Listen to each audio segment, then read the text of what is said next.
It's time for the Academy's combat test with the most powerful students. Everyone stepped into the simulation arena where monsters are summoned to test everyone's strength. The class was split into groups with 2 warriors and 2 mages. The moment the counter hit 0, a skeleton warrior shows up. One of the mages breaks out of the back line and rushes to the front, blowing the monster apart with a single mana charge punch. The whole team froze. The veteran professor was speechless.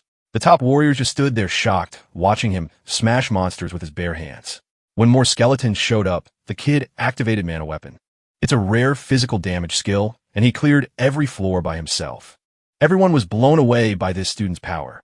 On level 2, a Drog shows up, a creature so terrifying it would make the professor sweat. But the kid just laughed. Minutes later, the arena is completely wrecked because he blew past level 10 without a single mistake and all by himself. He broke the time record. The whole class lost their minds trying to figure out where this guy came from. This is Jae-hyun. But before all that power, in another life, he was a nobody with a low rank who only existed as a human shield in dungeons for the mages. During a raid break, while he was checking his status, the system crashed and a strange voice told him to follow a green light. He was pretty startled, but since he's a loser with no mom and abandoned by his dad, he had nothing to lose. So he followed the light. As he followed it, he tried to access the system, but it was still down. After walking for a while, he finds a hidden green door inside the dungeon. Jae-hyun gets hyped and walks straight into what looks like Mount Olympus. Right in the center, there's a glowing item, the Lost Eye of Odin, the only mythic item in the world. Its main skill is absolute calculation. It analyzes any magic and completely breaks it apart. On top of that, it unlocks runes and with a blank card, lets you copy your enemy's powers. This is where you realize why this guy is a nobody. His first idea is to sell the item. He was going to sell godlike power just so someone could rob him later. But the item has a catch. Once you equip it, it never comes off.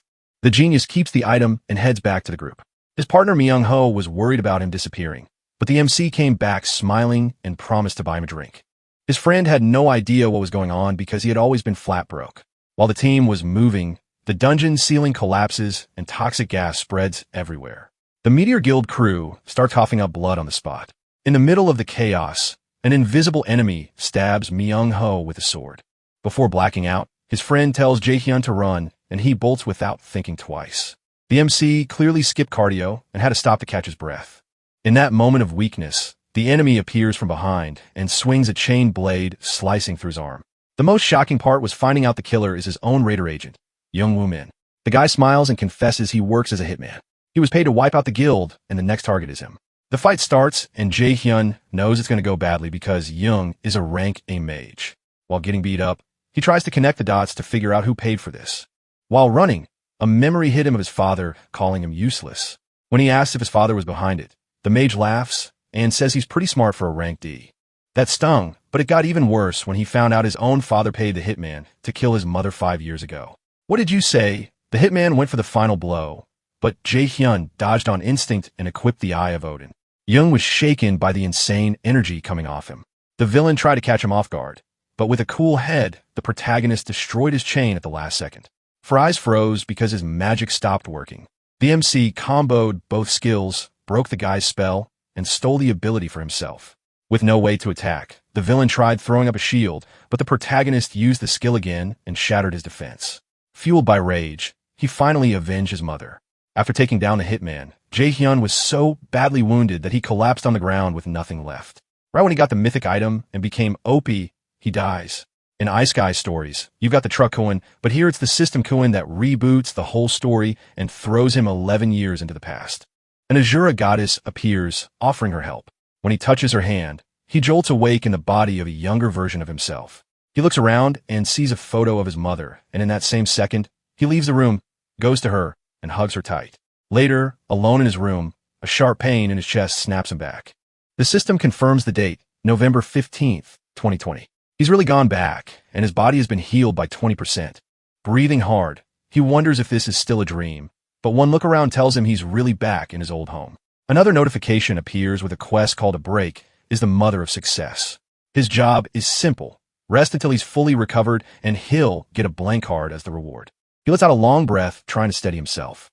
Then he thinks about dying in that battle and somehow being sent 11 years into the past by this new system, back to his 3rd year of middle school.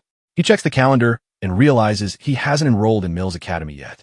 He also finds a note he wrote to himself telling him to choose martial arts, but he grabs a pen and crosses it out. He won't waste this second chance on martial arts. This time, he's becoming a mage. Later, he eats dinner with his mother, struggling not to cry. She notices how strange he's been acting lately. Earlier, he hugged her the second she got home and broke down crying. Now she gently asks if something's wrong. Forcing a smile, he says it was only a bad dream, but the memories of losing her are much worse than a nightmare. After working up the nerve, he says there's something he wants to talk about, and she tells him to go ahead. She can tell he may not want to enter Mill's Academy. She knows how dangerous and competitive that path is, and says it's okay if he wants a normal school instead. She won't force him, but instead, he says he wants to change his major and join a magic class. His mother laughs softly and agrees right away, though she's surprised by the sudden switch from martial arts. Even so, she trusts him and pats his cheek, telling him to choose what makes him happy, whether it's martial arts or magic. She says not to worry about money. She'll support him no matter what. Touched by that, he starts crying again, and through it all, thoughts of his father, Min Sung-ho, an A-rank raider, come rushing back along with his need to grow stronger and get revenge. So Jae-hyun begins serious training with basic exercises. He also gets a blank card for clearing his first quest. His body starts getting stronger and more fit. Jae-hyun still doesn't fully understand the Norner system, but as long as it works, he isn't complaining. With knowledge from his past life, he can grab dungeon items before anyone else, and his old experience as a guide will help. Still, his real skills are limited to martial arts, absolute calculation, and blitz chain copied from Young Woo-min. He leans back, opens the system, and checks his stats. As expected, his level and base stats have returned to what they should be at this point. Still, he kept all his passive skills from his past life, plus 2 new maxed out ones. One who is observed by the gods, and Supreme God's Eye. He already knows about absolute calculation and blitz chain, so now he focuses on the passives. First, he checks one who is observed by the gods, a skill tied to fast growth through divine blessings. It also let him keep his passive skills through regression and gives him an extra stat point every time he levels up. The downside is that most of the Azura's demigods are now watching him. After that, he moves on to his next skill. Supreme God's Eye is another top-tier passive that lets him see through lies, illusions, and hidden truth. Then there's the active skill Blitz Chain, which attacks with electrified chains and can even paralyze enemies. The more chains he uses, the more mana it costs. He checks the rest of his stats. They're all terrible, but the one he wants to raise most is magic, since that's the key to his new path. He also knows endurance matters. Long fights are all about lasting longer than your enemy. After thinking it over, he decides to save his new blank card for a healing skill, since he already has offense covered. Even in 2020, when mages aren't valued much, healers are still incredibly rare. They get treated like royalty, no matter their rank. So a mage with healing powers would earn real respect. The problem is finding someone with a healing ability to copy will be incredibly hard. He only used his last blank card on Young Woo-min because he had no choice. This time, he won't waste one when he doesn't know how many the system will give him. Just then, his phone rings, and when he checks it, his eyes go wide at the name Kim Yu-shin on the screen. Kim Yu-shin is his childhood friend, someone who's always been close to him and shared his dream of getting into Mill's Academy to become a raider. In his previous life, she died in his arms, and this time, he's determined to save her. A small smile forms as he reads her message. She's asking him to come with her to Saintess Yu Sung-eun's seminar. That instantly lifts his mood, because Yu Sung-eun is famous for her magic, especially sacrifice magic. Without wasting a second, he gets up, grabs his hoodie, and tells his mom he'll be back soon. Once outside, he texts Kim Yu-shin that he's on the way. He heads out right away to meet her. At the same time, a Rolls-Royce pushes through traffic.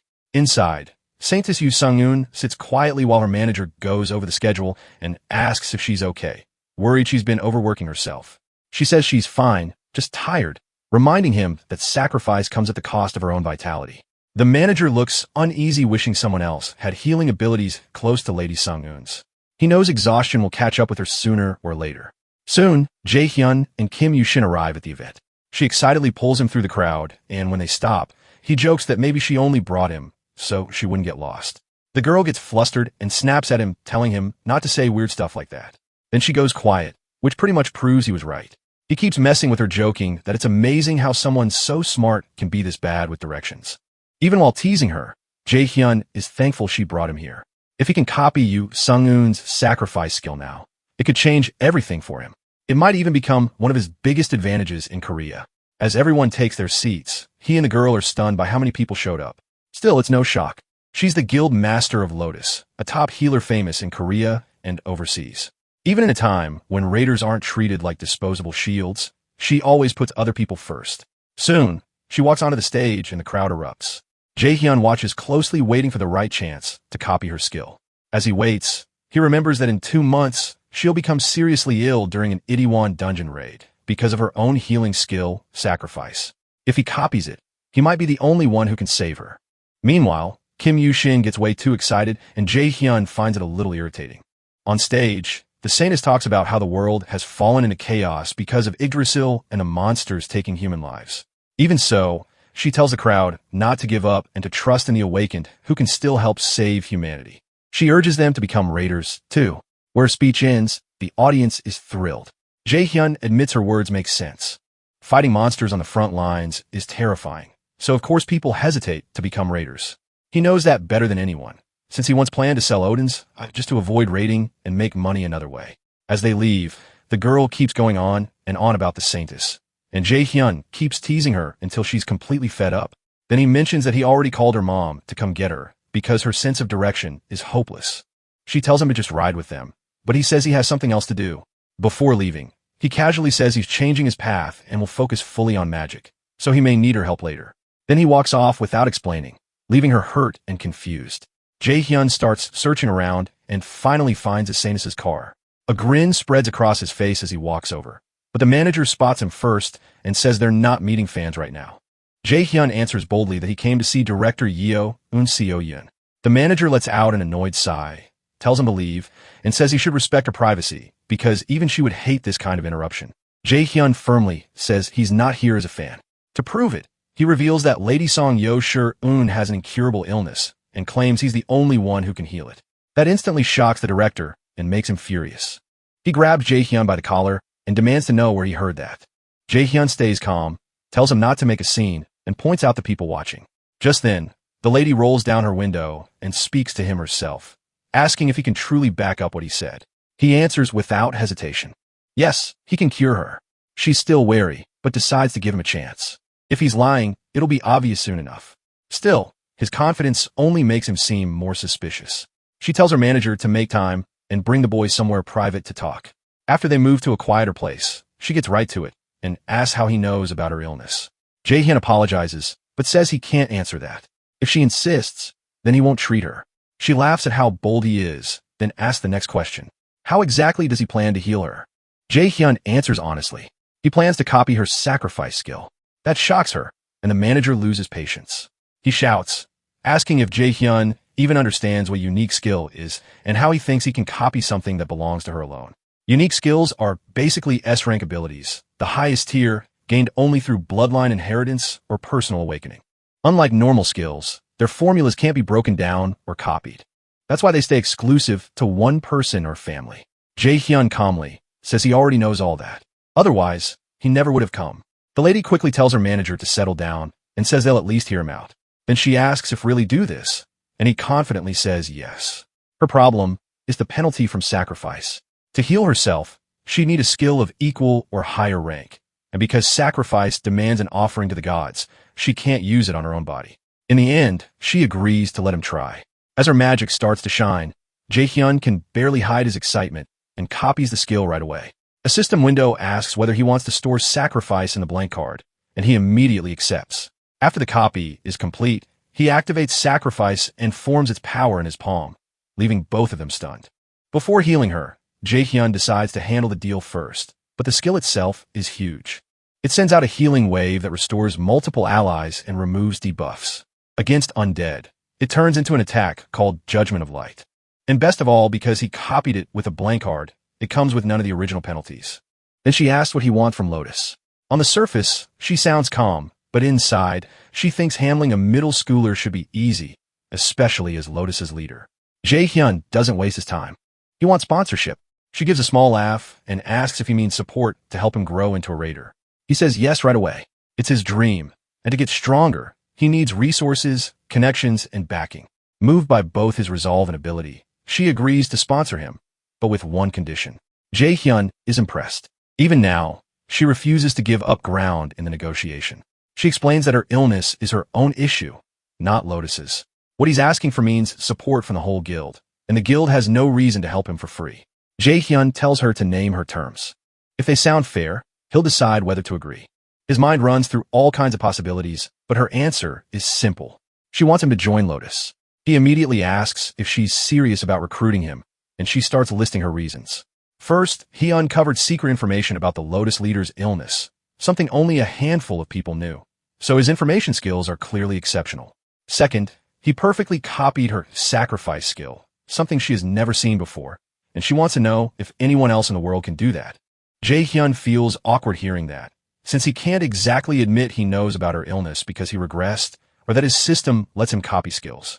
Then she leans in close and gives the third reason for wanting him in the guild.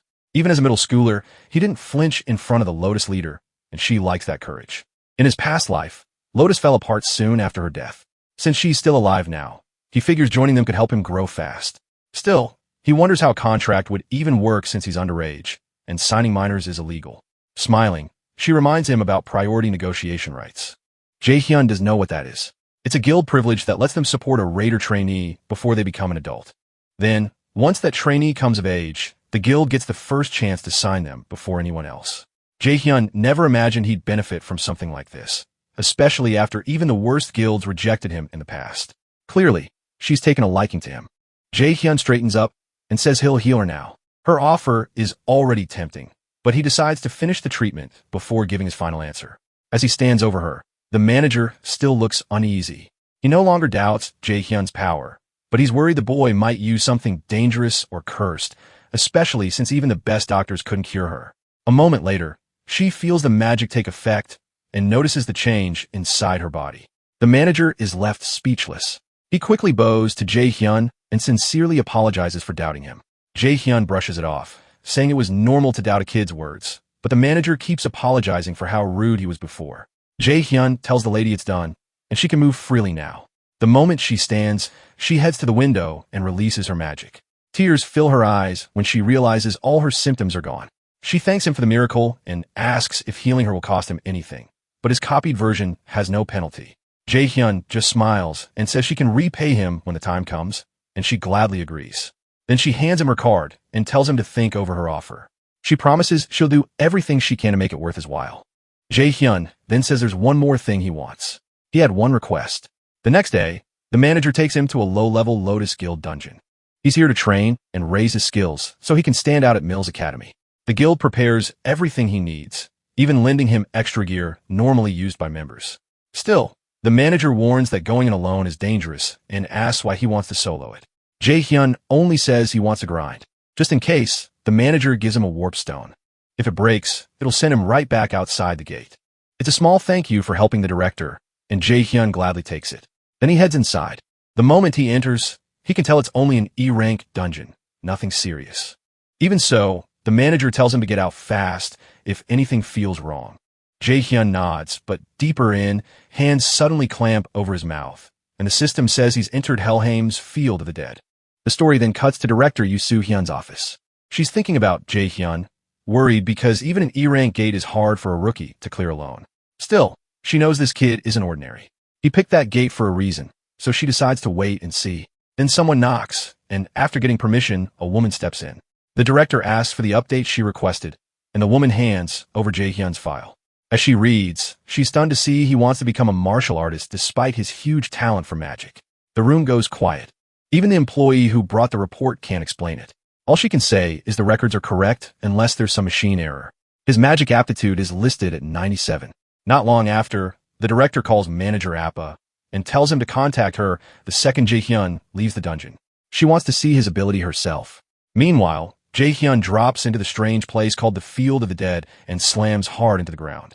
Looking around, he realizes it's a graveyard and struggles back to his feet, coughing hard. Before he can figure anything out, an undead archer appears and fires at him. He reacts too late and gets cut across the face. Another monster shows up to finish him off. Annoyed, Jae-hyun wonders if the attack has paralysis poison and quickly heals himself with sacrifice. Then more zombies appear, and black souls gather above him from every side. They rush him and fire non-stop, but this time Jae-hyun catches an arrow and crushes it in his hand, fed up with their attacks. Elsewhere, Kim Yoo-young stares at the autograph she got from the director, still irritated that Ji-hyun left her alone, even though he knows she gets lost easily. His recent behavior keeps bothering her. He used to hate attention, but now he's suddenly willing to go around with her. He also never used to ditch her, yet this time he left her by herself, and now he's switching to magic class, even though he always wanted martial arts. She can't understand it, because he's normally careful and never acts without a reason. So she starts texting him again, scolding him for leaving her alone that day. Back in the dungeon, Jae-hyun goes pale when ghosts appear right in front of him. Worse, they're much more organized than normal monsters. He decides to use a staff made by a Lotus Guild blacksmith. This dungeon, Helheimer, is the land of the dead ruled by Hel, Loki's daughter. It's tied to the worlds of Norse myth, lands of ice, fire, giants, elves, dark elves, and the Vanir gods. Helheimer is one of the darkest and coldest places among them, a brutal spot for beginners. Even so, Jae-hyun is excited to test himself. He uses goddess Nora's sacrifice skill. When cast on dead monsters, it turns into the wide area attack Judgment of Light. A monster lunges at him, but Jae-hyun smacks it away with the staff, sending it flying. Then he loads up Blitz Fire and blows it apart. That kill gives him 70 XP for defeating the Death Wraith, and he keeps chaining attacks. With each monster he drops, his grin grows as the XP keeps coming. Next, he jumps at another undead archer and cracks in the head. The hit lands, but his staff snaps in half, though the monster still goes down. Seeing the broken weapon, he turns pale. He realizes he was fighting like a brawler, not a mage, and just ruined his weapon. So, he stops messing around and uses sacrifice again. Holy Judgment of Light drops onto the monsters and burns them to ash. After collecting the XP, he finally takes a breath. He heals himself to recover mana, and feels lucky to still be alive. The fight taught him not to overrate himself. Judgment saved him this time, but next time might be different. For now, he decides to leave, only to realize he has no idea how to get out. So, he reaches for the warp stone. Before he can use it, a terrifying wave of mana rises behind him. He turns but sees nothing. Then something rushes in, and suddenly his throat is being crushed. He lifts his broken staff and stabs it into his own thigh. He hurts himself on purpose just to avoid screaming and attracting more enemies. Only then does the system reveal the monster behind him, the dungeon boss, Nightshade. The level gap is overwhelming, and the system practically begs him to escape immediately. He reaches for the warp stone, but the boss attacks from behind and knocks it from his hand. Min-jun slams into a wall and coughs up blood as his HP crashes. The system tells him to use a healing item at once. He doesn't get the chance because the monster is already in front of him and attacks again. Just when he thinks it's over, the monster freezes in place and Min-jun can only stare. Then a woman's voice echoes through the cave. She looks almost like a goddess and orders the monster not to hurt him, saying she brought him here as an honored guest. This half-demon, half-angelic elf tells him he is meant to be the adversary. Min-jun has no idea who she is. She says she expected him to crush this monster with ease, but now sees he's only a kid with average mana and ability. She can't understand why Loki chose someone like him to oppose the mighty Aesir. Meanwhile, Min-jun is barely staying awake as blood keeps pouring out. He knows he can't die here, not after getting a second chance. Seeing that resolve, the woman admits he is spirit, but says he's still far too weak for his role. She starts choking him and warns that if he doesn't grow stronger soon, she'll kill him herself. Still, because he matters to them, she decides to spare him once. She tells him to become much stronger and defeat Nightshade easily. If he does, she'll reward him, but he has to do it fast. A main quest appears, Hell's Trials, with a mission to kill Nightshade within 2 months. The mysterious woman is Hel herself, Loki's daughter. If he clears the quest, she'll grant him a gift. If he fails, he dies. As eerie hands drag him into the dark, everything fades away. Then the blonde goddess from his regression appears again, still speaking to him in that strange language. A moment later, he wakes up in the real world. As he gets up, he realizes all his injuries are completely gone. When he checks his status window, the same quest is still there, proving that what happened was real. That means the woman he met truly was Hel, ruler of Helheim. He still doesn't understand this adversary stuff, though the word feels familiar from when he first got the Norder system. With so many questions left, like why he regressed and what this role really means, he knows one thing. He needs to get stronger fast. If Hel was serious, the second he stops improving, she'll kill him. Still, he lets out a small laugh. At least life won't be boring. But the road ahead is long. He still doesn't know how to fight like a mage, and he doesn't even have basic spells for weak enemies. Then he checks his phone and sees a call from the director. He says he'll come by tomorrow and is ready to sign the contract. The next day, Min-jun arrives at the Lotus Flower Guild. A manager escorts him inside, and as they walk, he quickly sees why they're treating him so well. His mage aptitude is 97. When they reach the office, he lights up after spotting the director. She carries herself with calm confidence, and he can't help noticing it. The two greet each other warmly. She goes over the contract perks, and Min-jun is honestly impressed. The guild will cover living costs, replace any broken B-rank items for free, and pay him a big share based on his raid results. Those benefits usually go to elite A-rank raiders. Before signing, though, he says he has one condition. The director tells him to go ahead. He explains that he only switched from martial arts to magic a month ago, so he's still new to it. Because of that, he wants her to train him personally. The manager is shocked by how boldly he says it to someone as important as the director. Still, Min-jun asks if she'll accept that before he signs the priority contract with Lotus. She laughs at the unusual request and agrees. He thanks her, and she teases that she's already expecting a lot from him. Then she asks him to show his talent first. If he's ready, he expected this from the start since it's the real reason the guild wants him. So he asks what he needs to do. The director snaps her fingers, and blue mana forms behind her into a mana cube. She tells him to endure it. Min-jun is stunned the moment he sees it. She reminds him that if he's really gifted, he should at least handle something like this before joining her guild. A mana cube is a test used by B-rank mages and above to measure mana sensitivity. Very few awakened mages can stand it. So, for someone like him, this should be way too much. He asks if she's trying to scare him off. She says no. Even if he fails, the contract still stands. With no real way to refuse, he steps forward anyway. The director signals the manager to get things ready.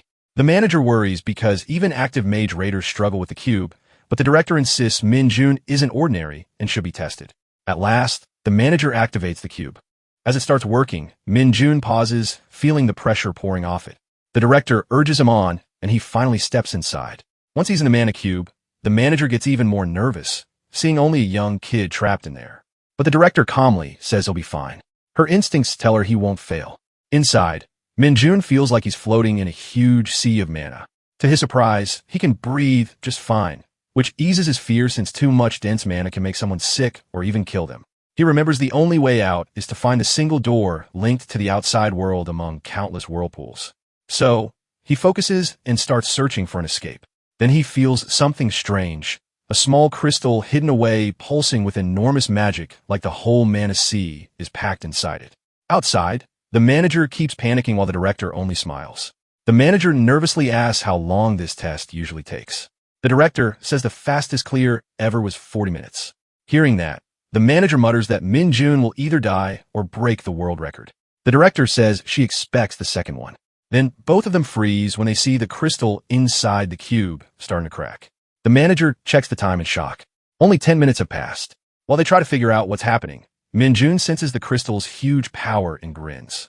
He decides breaking it might be the way out, swims toward the stone, grabs it tight in his hand, and crushes it in one move.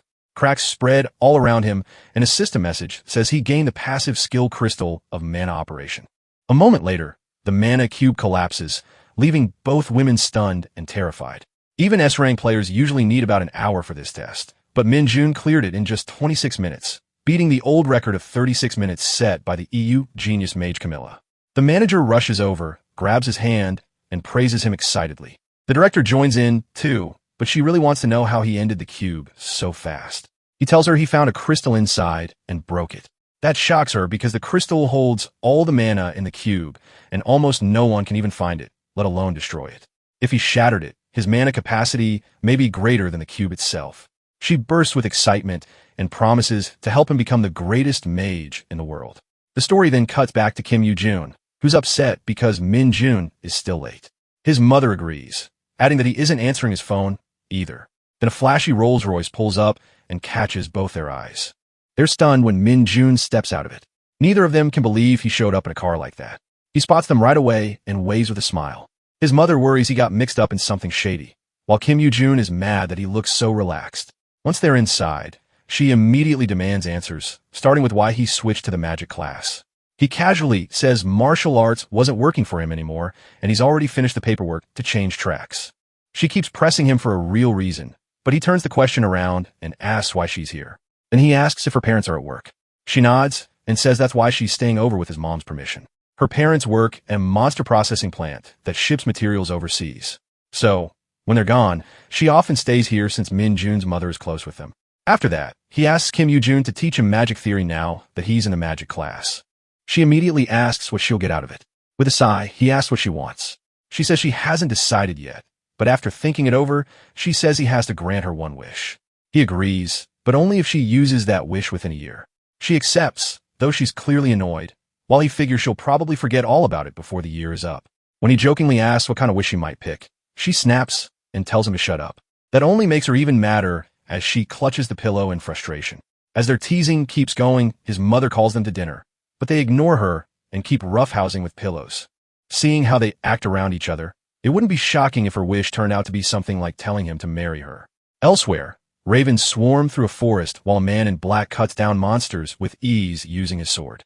This is Min Jun's father, Min Shong. Oh wait, an armored man praises him for clearing the dungeon so easily.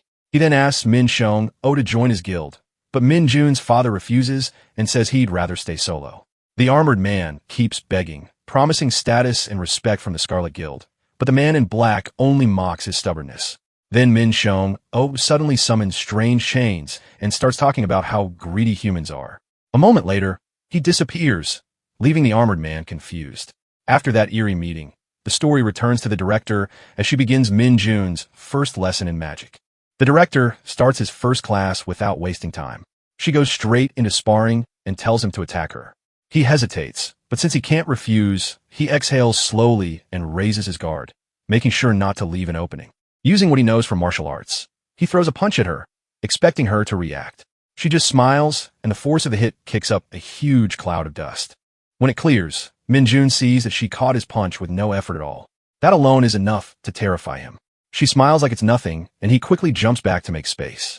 He had looked down on her because she's a healer, but now he's sure she has the power of an S-rank raider.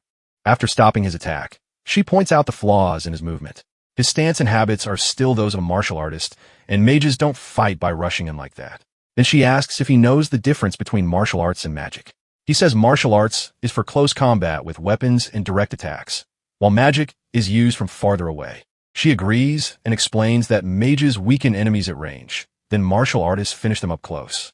To prove it, she tells him she'll attack next, so he can learn what mage combat really looks like. If he gets hurt, she can heal him. He's nervous, but he braces himself. Mana gathers at her fingertip, and she fires a sharp beam. He barely rolls out of the way before she tells him to strike back. He activates his blitz chain and fires lightning arrows straight at her, setting off a huge explosion on impact. She comes out of the blast completely fine. Surprised by his A-rank skill, she warns him that power means nothing if it misses. Then she fires an arrow back at him. It's aimed straight for his face, and he panics. He fails to dodge and gets hit head-on. Even beaten all over, he still doesn't fall. That toughness catches her attention. Then she stops holding back and sends a storm of blue lightning bolts at him. This time he instantly uses Absolute Calculator and her magic breaks apart. She's stunned. He reversed her spell and erased it almost at once. Clearly impressed again, she asks what else he's hiding. Jehu just tells her to see for herself. Right after that, the ground in front of her crackles with power. The attack lands, though she blocks it with one hand. Even so, the impact makes her hand shake. She can't believe he cast something that fast. Jehu follows up with a rain of arrows, but she throws up a shield and blocks them all. Now, she starts wondering how he's using magic without any chant at all. Skilled mages can shorten chants for weak spells, but his attacks are still strong, so this makes no sense to her. Meanwhile, he's nearly out of mana and can barely keep going, so he blurts out that she's a total monster. With a smug grin, she walks over and calls him an interesting kid with a lot of promise, but also very inexperienced. Then she catches him off guard and drops him to the ground in an instant. He has no idea what she even did. She says it's all thanks to years of experience. Looking over his abilities, she praises both his close combat and how smoothly he casts magic. His reverse calculation trick impresses her, too, and she thinks he could build a fighting style no one else has. So she declares that from now on she'll train him herself and officially becomes his teacher. Apparently, he's the first person she's ever accepted as a student. Later, Jehu and Shin sit there quietly, deep in thought. His friend snaps him out of it with an annoyed look, and he clicks his tongue, saying he is listening. She's been eating ice cream the whole time, paid for by Jehu and as her lesson fee. When he asks if she isn't full yet, she says she could eat this all day and tells him to pay attention. As her lesson goes on, a system window pops up. His magic knowledge increases, and his magic efficiency rises by 5. He's getting sick of those notifications. Every time he learns something, they pop up again, like the system is forcing him to keep growing. Even Lady Kim thinks his progress is strange. He's learned in 2 days what would take most people 2 months, but he brushes it off, saying that's no different from how she can memorize forms after one look. That only annoys her more, and she demands he call her teacher. Part of her irritation comes from how fast he's improving, even though she spent far longer studying magic. At this rate, she thinks he might pass her before long. With a sigh, he finally calls her teacher and says of course he's learning fast. He has talent for magic. Still, the real reason he's pushing so hard is simple. He doesn't want to get crushed by hell. She then brings up how shocked she was when he once said he wanted to go into martial arts. Now she actually yells at him, asking why he ever thought about giving up magic when it suits him so well.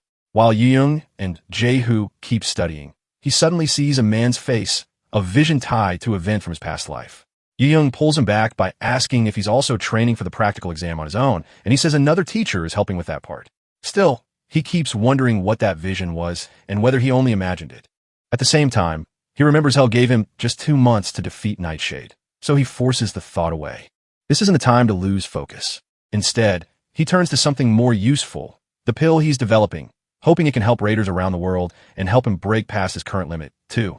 At the Lotus Guild Training Center, manager Park Sung-jae watches the raiders train and points out their mistakes. When he notices Guild Master Sinjayam Goryeon, he comments that the new trainees are pretty solid and their average rank has nearly improved from last year. But then he realizes she wasn't listening. Once she notices, Sinjayam Goryeon apologizes. He teases her, saying she must be thinking about Jae-hoo, and she admits he's right. Then the manager brings up how several raiders already tried to learn the technique she wants to teach Jae-hoo, and every one of them failed. Sinjayam reminds him that he saw Jae-hoo's unusual talent, too. If someone called him a veteran, it would be believable. He doesn't waste a single movement. She's convinced that if another S-rank magician appears in the future, it'll be Jae-hoo. Right now, she's still the country's only S-rank magician, but as a healer, her battle impact is limited. If Jae-hoo and Shin suddenly rises like a comet, the entire magic world will be shaken. Sometime later, Jae-hoo works on a mana enhancement pill. Just like the name says, it permanently raises the mana of the awakened person who takes it, making it something every magician would want. But the mixture fails again, and he angrily throws the spoon away. By now, he's already burned through 3 full sets of ingredients. If this keeps up, all his money is going to disappear. In November 2020, nobody knows how to make this pill yet. It won't be invented for another 5 years. Before coming back to the past, Jae-hoo saw the recipe released by a world-class alchemist. When that alchemist shared it, he said he hoped the pill would help raiders everywhere. Jae-hoo realizes brute force won't solve this, so he comes up with a better idea. Find Lee Jae-sang, the man who will invent the pill 5 years from now. Even if the pill still fails, making a connection with him would be worth it. Since Jae-sang is currently a first-year student at Mills Academy, Jae-hoo heads there to meet him. While he's gone, Yeung comes to visit, opens the door, and finds a pot that looks downright cursed along with a filthy sink. The place is such a disaster that she wonders if something terrible happened, and even thinks about calling the police. Holding a frying pan like a weapon, she carefully looks around the wrecked house. Back when Yggdrasil first appeared and monsters began pouring out, a few people rose to the top faster than anyone else. One of them was Lee Jae-shin, known as Quickblade. After the first awakened disappeared without a trace, Lee Jae-shin stepped up as Korea's first S-rank raider, and Lee Jae-sang, the person Jae-hoo is going to meet, is his youngest son. When Jae-hoo reaches the transport building, the attendant asks where he wants to go, and he requests a portal to Taegu. Taegu is currently abandoned because of the monster outbreak. It's a city overrun from every side, where stepping inside means risking your life right away. After getting close to Mills Academy in Taegu, he walks the rest of the way to the main gate. Once inside, he starts wondering where to find Jae-sang. Jae-sang is in the combat department, but he lacks talent and hates fighting, so there's almost no chance he'd be using the combat facilities. Because of that, Jae-hoo decides to check the classrooms first. As he moves ahead, he spots a crowd and goes over to see what's happening. When he pushes through, Jae-sang gets thrown back by an attack and crashes right into him. Jae-hoo helps him up, and though the kid apologizes for slamming into him, Jae-hoo ignores that. His eyes go straight to Jae-sang's opponent, who demands to know who he is and what business he has with Jae-sang, calling him a stutterer. Before Jae-hoo can answer, the bully puts a hand on his back and asks if he's the stutterer's brother, since they look nothing alike. Jae-hoo doesn't bother answering him. The bully says they're in the middle of something important and tells him to wait outside unless he wants trouble. Before he can finish, Jae-hoo smacks his hand away. Then he tells Jae-sang to head to the nurse's office and asks if he can walk. Jae-sang only stares at him. Confused, annoyed, the bully steps in, grabs Jae-hoo by the collar, calls him a bastard, and asks if he has a death wish. Jae-hoo notes this is the second time someone has grabbed his collar lately, and he really doesn't get why people keep doing that. He remembers Yu Young's lesson. First, picture the spell clearly, then calculate the formula and build it, and finally cast it.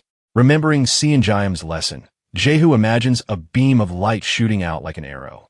Right away, the system says Holy Arrow has activated. With just a finger point, he fires the spell into the big guy's chest and sends him flying.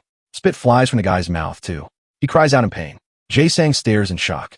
This stranger cast magic without a chant. The other students are just as stunned. They can't believe he casts so easily or that one holy arrow snapped the arm of a future warrior. Some start saying maybe the big guy was weaker than he acted. That ticks him off. If this keeps up, his image is finished. So he swears he won't let Jae-hoo walk away untouched. Clutching his broken arm, he summons a sword. Seeing that, Jae-sang warns Jae-hoo, but the bully is already swinging for him.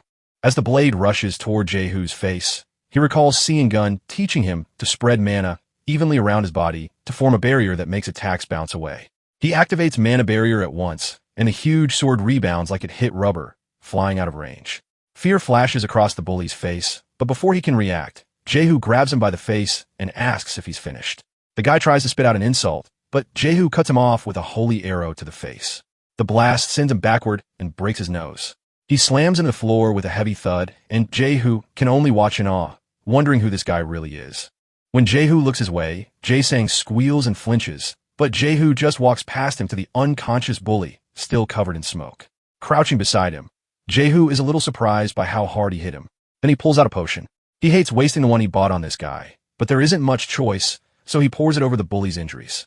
The man's face heals right away, and the potion works even better than Jae-hoo expected. After that, he turns to the still shaken Jae-sang and says they should head to the nurse's office.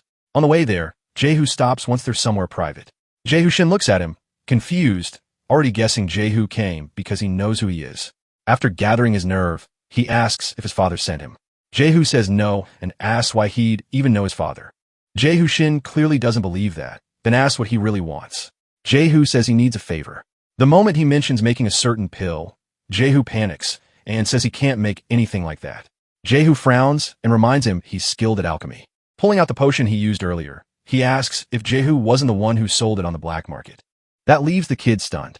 How'd he find out? There should have been no way to trace him through the black market.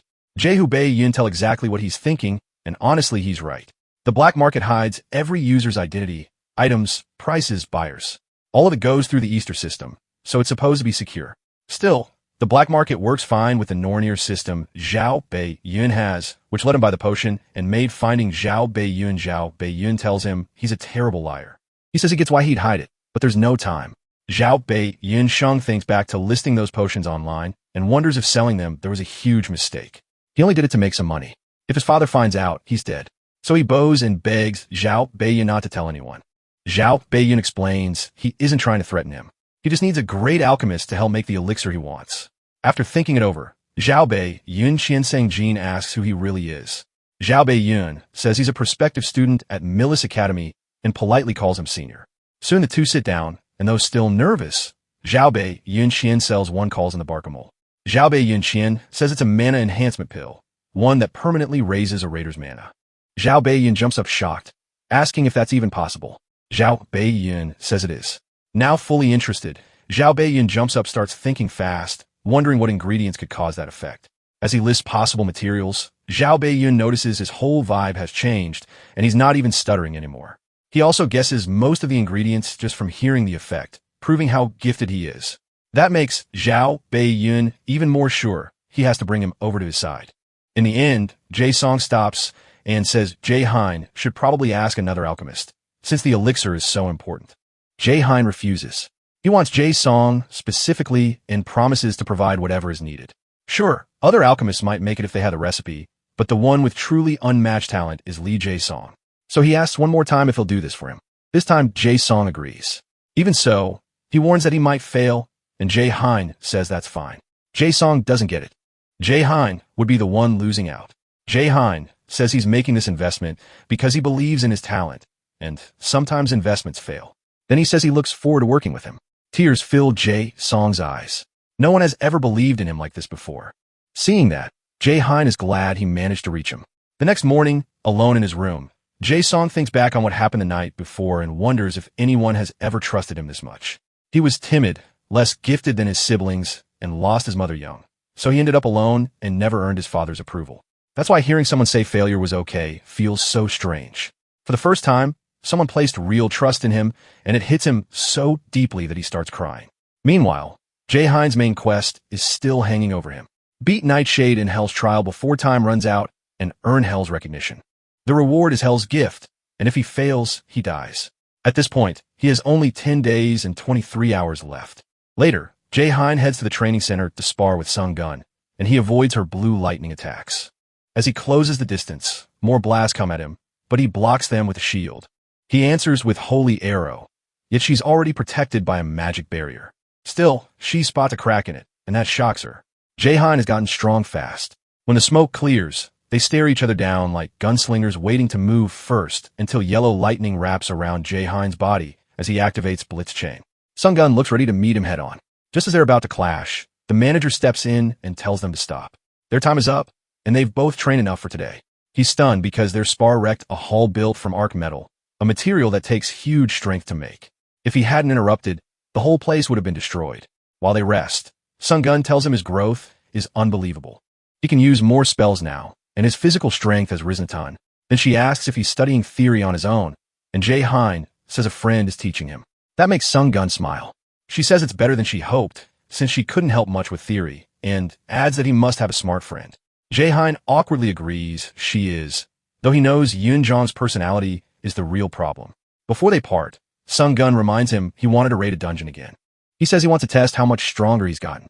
She figures the E-rank dungeon he entered before should be easy for him now, and tells him to do his best.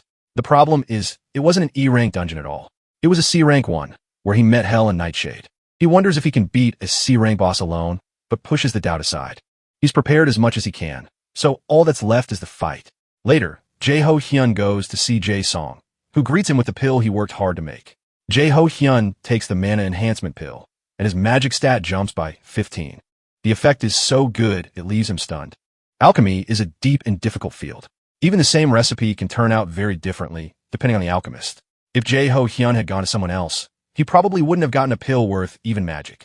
Smiling, he reminds Jae-song once again that he's truly talented. Jae-song says he only pulled it off because he trusted Jae-hyun, then thanks him. After that, Jae-hyun heads out, sure he'll beat Nightshade tomorrow. At the same time, Hell talks with her dragon Garmer and says they may have a very interesting guest today. He has 9 days and 22 hours left to clear the dungeon. Jae-hyun returns to the dungeon gate. There, he receives the full probationary Valkyrie set. It comes with a passive skill called Mana Pondering. Not long after, he steps inside the dungeon. The portal system tells him he's being sent to Helheim, the land of the dead.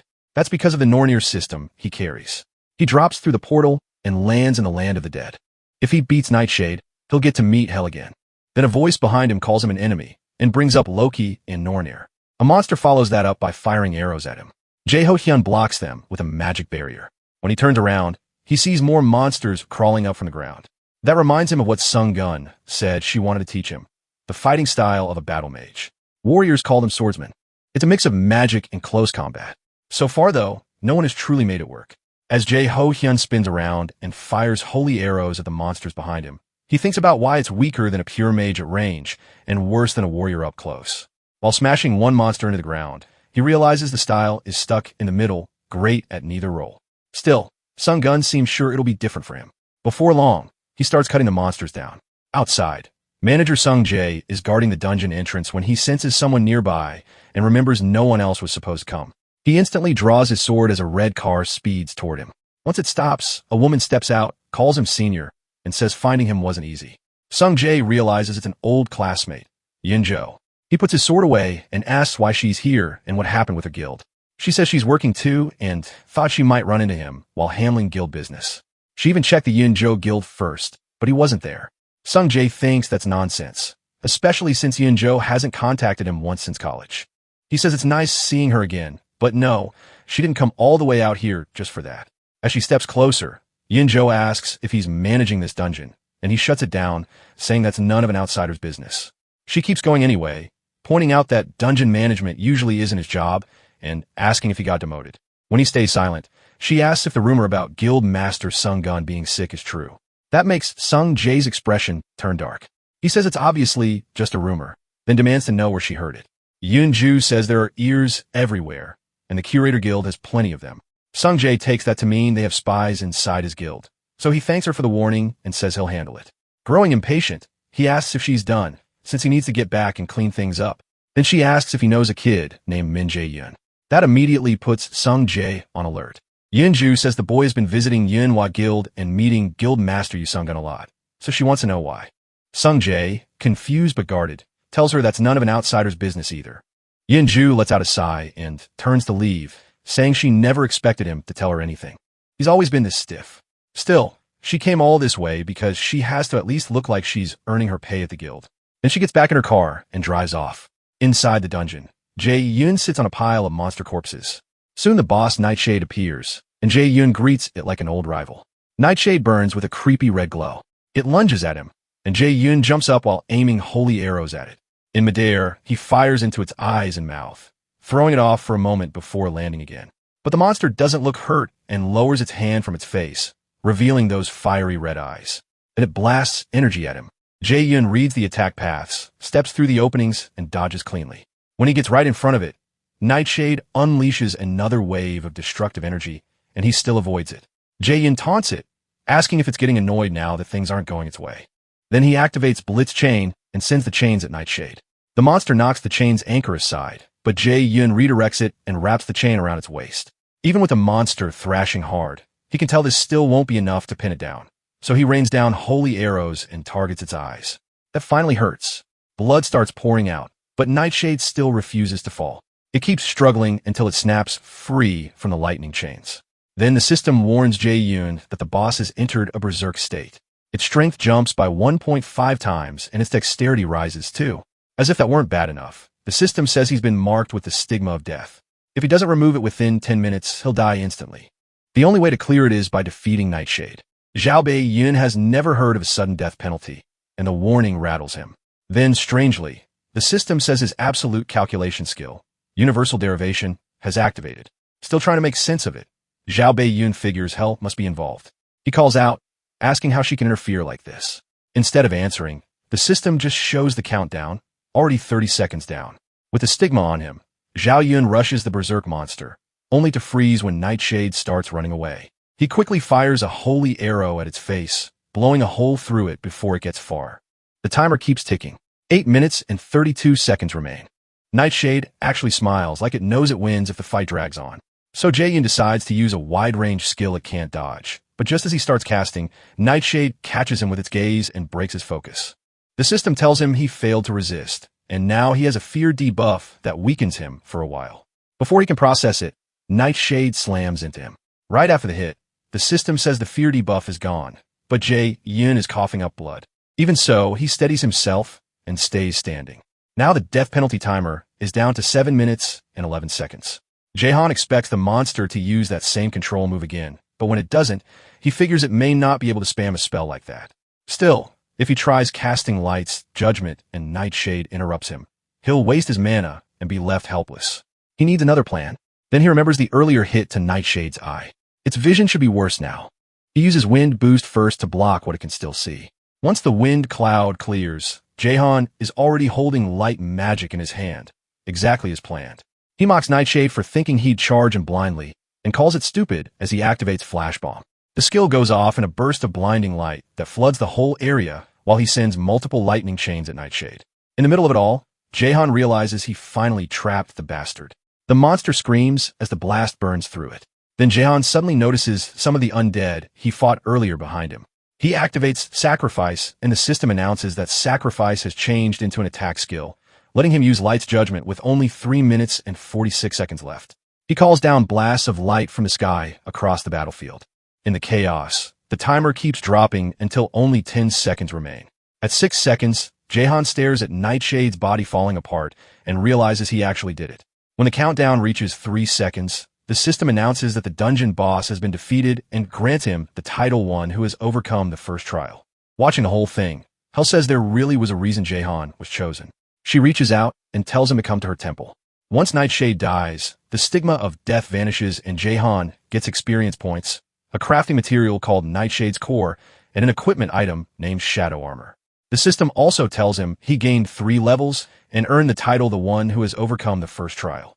After checking his qualifications, the system says Hell is summoning him to her temple.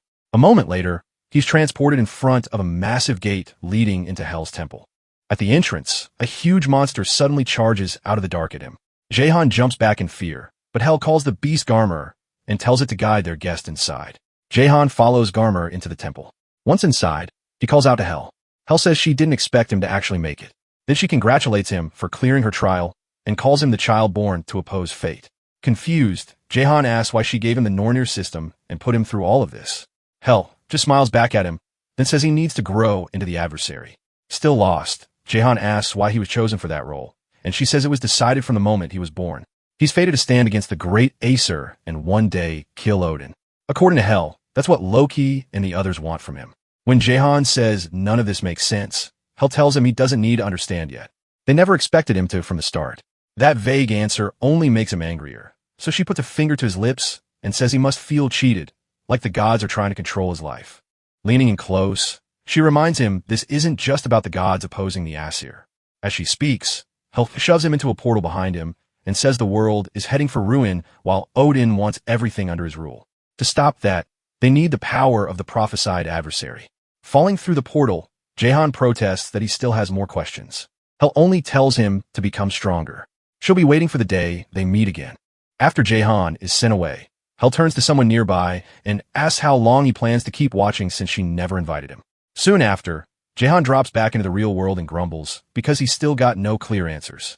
While he's sulking, the system announces that he's received Hell's gift, a passive skill called Hell's Blessing, which cancels all abnormal status effects on him. Meanwhile, the old man spying on Hell apologizes for intruding. He says he couldn't stay away after hearing she was meeting the boy, then asks what she thought of him. Hell says it's too early to judge, especially since the adversary has only just begun. Still, she admits his growth exceeded her expectations. Even with the stigma she placed on him, he still won and reached her in the end, which she calls a welcome mistake on her part. The old man is glad to hear the boy is doing well. Hell then asks what he really wants, calling him Mimir. Mimir pretends not to know what she means, but Hell calls out his act. He tells her to relax and admits he can't fool her after all. Hell then says the adversary's left eye is clearly Odin's eye from the Well of Wisdom. She's sure Mimir and Loki are hiding something from her. Mimir says he'd like to explain, but it's still too soon and Hell agrees to wait. Even so, she says she can't just sit around. When Mimir asks what she's planning, Hell says the adversary is still too inexperienced, and the prophecy says countless hardships are waiting for him, so he needs a guide. About 7 days before admission to Milla's academy, Jaehan goes shopping with a woman for supplies. She notices he seems off and asks if something's bothering him, but he says it's nothing, so she keeps leading him through the rest of the list. Even so, he can't stop thinking about everything he went through, only to come back with even more questions. At least he did get Hell's Blessing and an X-rank skill. He already has other EX-rank skills, too. One is one watched by the gods, which speeds up his growth with divine blessings. Another is Absolute Eye of God, which breaks through illusions and reveals the truth, but X-rank is something Jehu never saw in the Aesir system before. It stands for extraordinary and seems to exist outside that system's normal rules. When he thinks about why the gods opposing the Aesir gave him these powers to kill Odin, the pressure hits him all over again. He snapped out of it when he sees the woman with him paying 300 million won for a single mana blade, even though it's just a consumable item. Then she pulls up a huge shopping list on her phone, and Jaehan starts to worry. A few hours earlier, the woman, Park Hannah, had introduced herself as being from the Yunhua Guild. She said Sungwon wanted to send him a gift since his admission to Milla's was close. Jaehan thought they'd maybe buy a few elixirs and artifacts. She suggests they go check out more gear, but Jaehan stops her and says armor won't be necessary because he already has something usable. He shows her the shadow armor he got from Nightshade. It grants stealth when equipped, and since it's B-rank gear, he doubts they'll find anything better.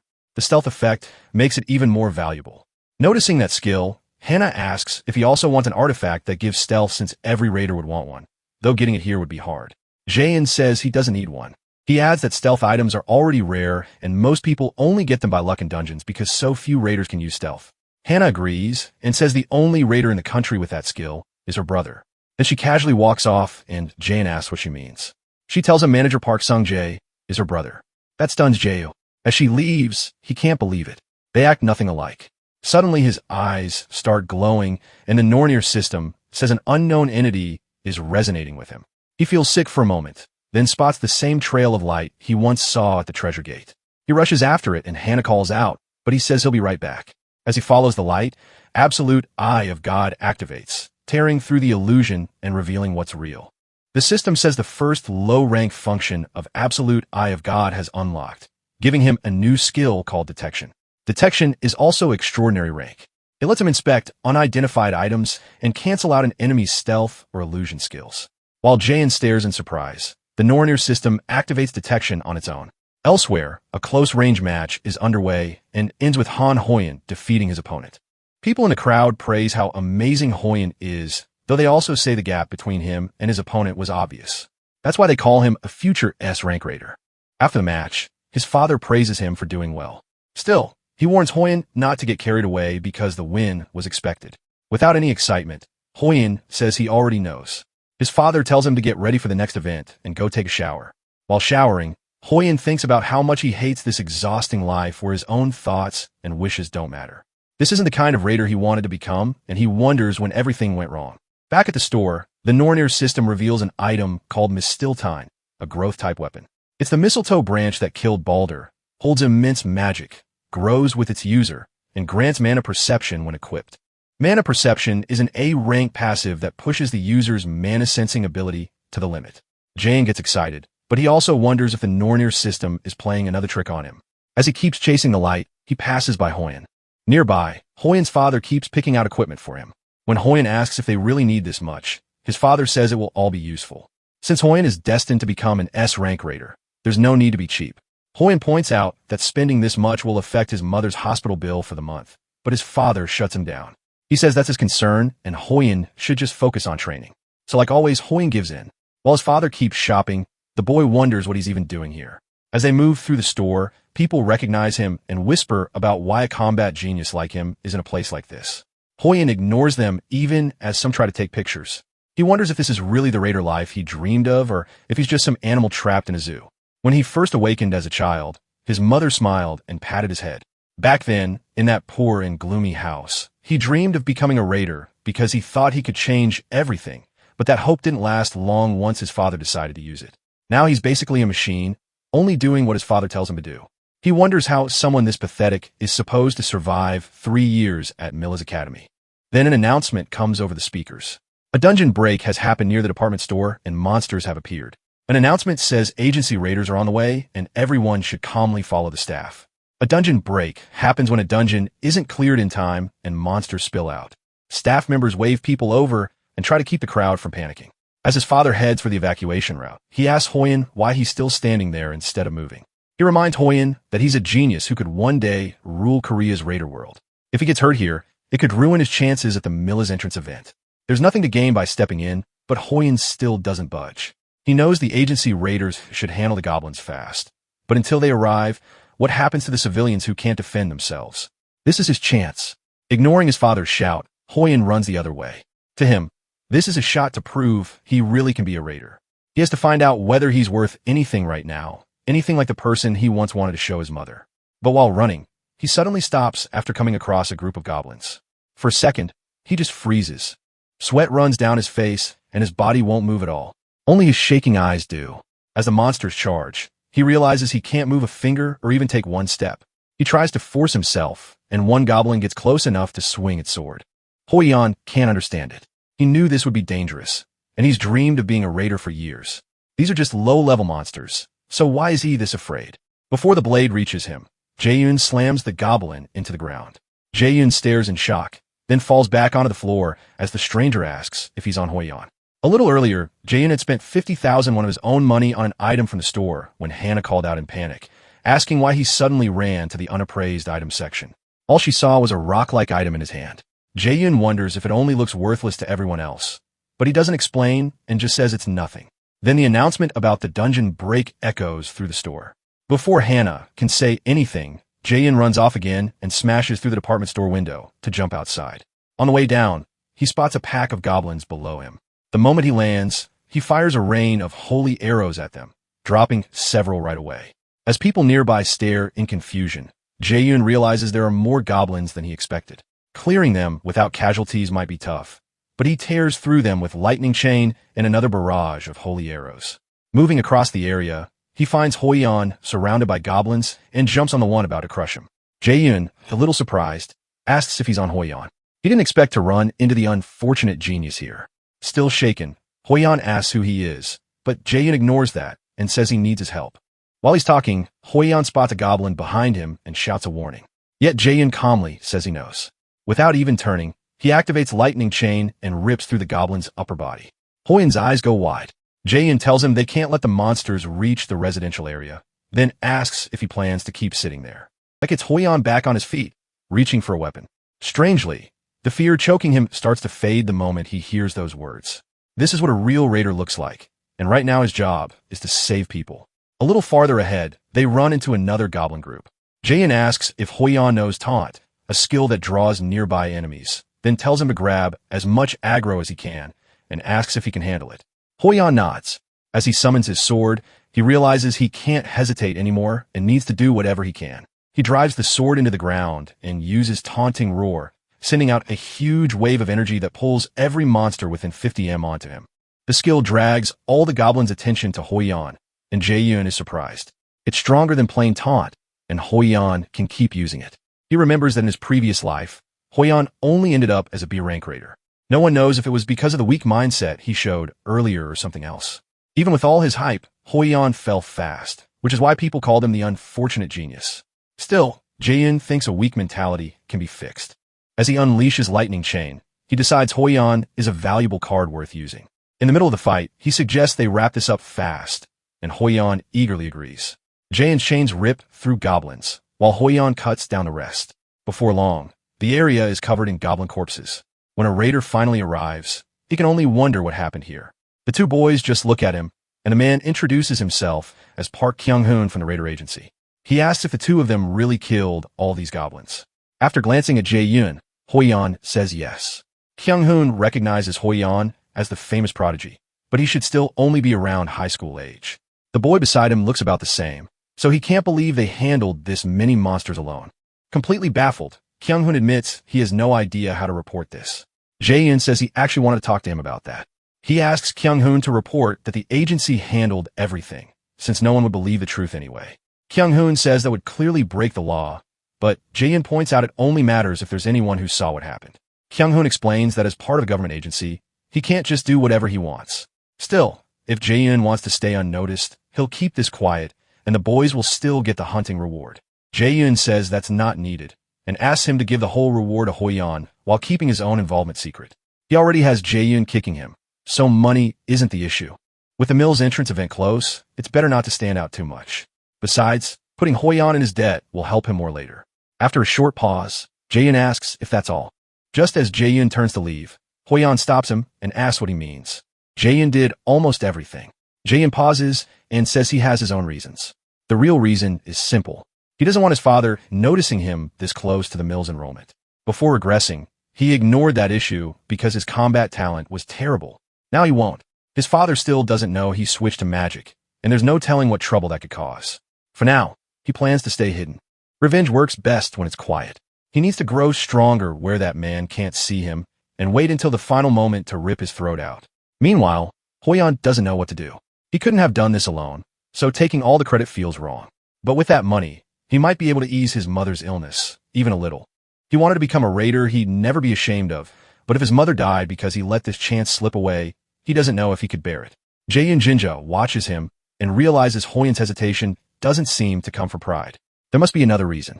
To help him decide, Jae-yoon tells him to think carefully. What he did today was worth that reward. If he hadn't stepped in, someone would have died. That finally gets through to Hoi-yeon. If his mother dies because he hesitates now, his dream won't mean anything anyway. In the end, he tells Jae-yoon he'll repay this debt someday.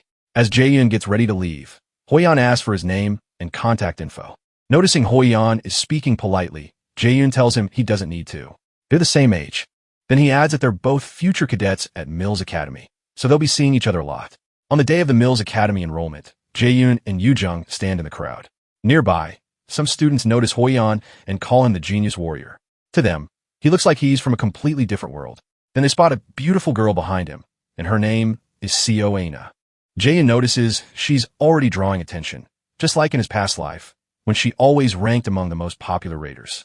If he could get Seo Aina on his side, too, he'd gain another strong card. Still, she's different from the others, so there's no need to force anything yet, especially since he already knows other useful people. Then Yu Jung cuts in his thoughts, saying it's gross to stare at Seo Aina like that just because she's pretty, and Jaehyun asks what nonsense she's talking about. A man steps onto the stage and welcomes the new Mills Academy cadets. He introduces himself as Chairman Gu Jian. Jaehyun Song recognizes him right away. In his past life, this bastard did something terrible to Kim Yu-shin. He turns to her and quietly tells her to stay sharp. Anything could happen at Mills. She looks confused by the warning, then says she'll do just fine. After enrolling, Kim Yu-shin became a genius magician who ranked in the top 3. Jaehyun swears he won't let her die again. Chairman Gu Jian announces the entrance ceremony is starting, then adds that there's a special event. The freshmen and seniors will enter a demiplane and steal each other's name tags. The moment he declares the freshman hunt has begun, a magic circle appears under the cadets' feet, startling everyone. Kim Yu-shin jumps back in surprise, but Jaehyun quickly grabs her hand so they don't get separated. Elsewhere, Manager Park Sung-jae remembers that today is Jaehyun's entrance ceremony. Sung-jae says it already started. She wanted to wish him luck, but now he won't see her message. She asks if the freshman hunt lasts 3 days again, and Sung-jae confirms it'll take place in the demiplane for all 3. She hates that she can't contact Jaehyun for that long, but Sung-jae says he expected that and sent a message for her. Excited, the guild master asks if Jaehyun replied. At the same time, Jaehyun and the others are transported into the demiplane. He checks on Kim Yu-shin, who still looks dazed, and asks if she's okay. Then he glances behind him and spots Seo Aina, a born genius with a magic aptitude of 92. In his past life, she changed how people saw magicians and later became an S-rank raider, following Seonjin's path. Back at the Yanawa Guild, Sung-jae says Jaehyun replied and told him not to worry. In Mills Academy's central control room, the staff gathers to watch the freshman hunt. Instructor Kim Seonjin says this year's class has many strong cadets, and An Hoyan is even getting attention overseas. He adds that Seo Aina, Kim Young, and Lee Seo-hyuk all scored around 90 or higher in aptitude. Still, the records for cadets who switch career paths haven't been updated yet. The chairman tells him not to bother. Students who change paths on a whim won't last long at Mills anyway. Most cadets at Mills are talented, but some clearly stand far above the rest. To the chairman, average talent exists to support true geniuses. He sees no reason to give those weaker cadets chances. Sometimes, when an awakened faces death or an enemy they can't beat, they get another shot called reawakening. Gu Jian believes raising one A-rank raider is worth throwing away 100 C-ranks. If they fail, they simply weren't good enough. His job is to find the best ones and hand them over to someone behind the scenes, and he thinks he can't waste any more time. The freshman hunt happens in an artificial demiplane made with magic, a place where things impossible in the real world can happen, like changing time flow or bending space. Every year, about 5% of cadets fail here. The event is brutal and forces them to see their limits. Inside the demiplane, Chairman Gu Jian appears on a screen and starts explaining the rules. Only C-rank skills or lower can be used. Stealing a name tag earns points. Seniors get 10,000 for taking a freshman's, while freshmen get 100,000 for taking a senior's. Since those points work all across Mills, the more the better.